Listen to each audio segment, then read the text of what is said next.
Janine at Jericho, strike while the iron is hot, nga ba?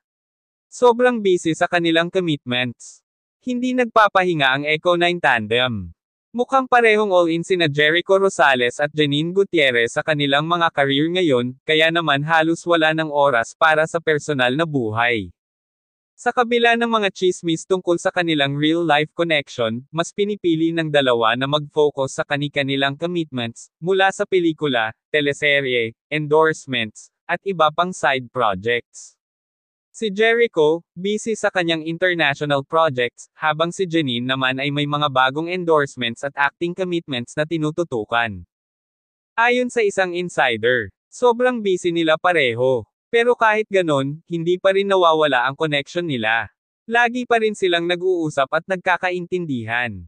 Dahil sa pagiging abala ng dalawa, marami sa Eco9 fans ang kinakabahan na baka hindi na matuloy ang mas matagal na on-screen partnership nila. Sa social media, nag-trending ang hashtag #EcoNeneStrikeNo dahil maraming netizens ang gustong makita silang muli sa isang major project.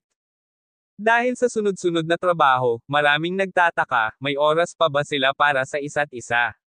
O baka naman tamang timing lang ang hinihintay nila bago tuluyang aminin ang tunay na estado ng kanilang relasyon.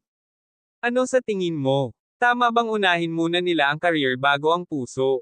I-comment ang iyong opinion at huwag kalimutang i-like, i-share, at i-subscribe para sa mas maraming exclusive showbiz updates.